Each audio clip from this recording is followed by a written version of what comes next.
More people equals more evil and more good. So a great city will have both great evils and great accomplishments for good.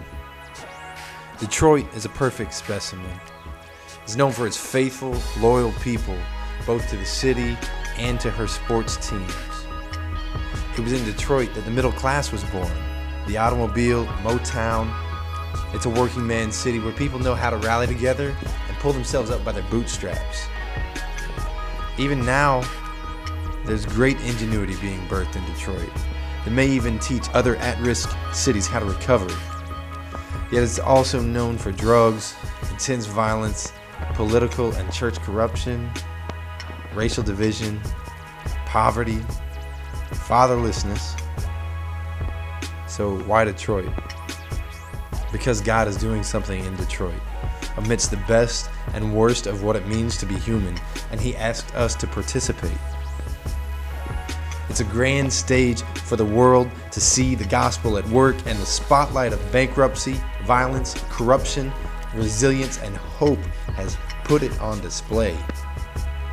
So we intend to join the fight for the heart of the city, and we intend to focus that spotlight as intensely as possible on Jesus.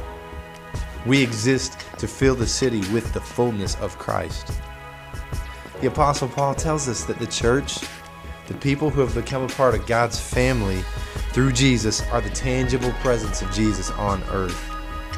We are the way He goes into a place among a people and says, "This is mine." And then He makes it that way. Where He goes, we go. Where we go, He goes. What we do, He does. What He wants to do, He does primarily through us. So how do we plan to fill Detroit with Jesus? Fill it with His people, doing what He wants, living out His mission as a family.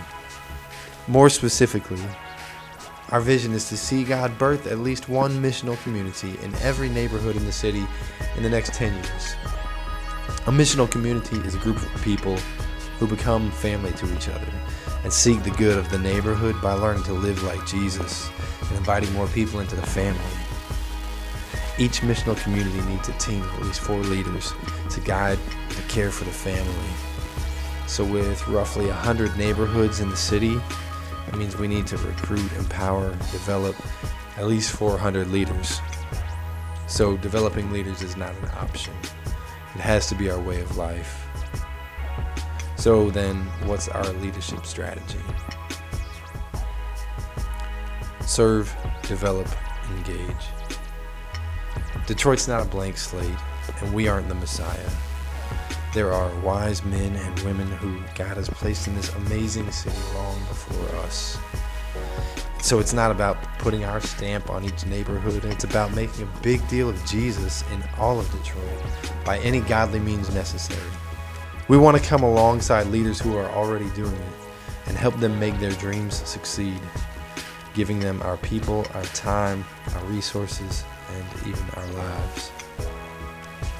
We want to unleash people to use their God-given gifts to fill the city with Jesus. So we're prioritizing a plan to see new leaders developed, creating a roadmap to lead people from wherever we meet them to being fully fledged disciples of Jesus and agents of change in every walk of life and every geography of the city.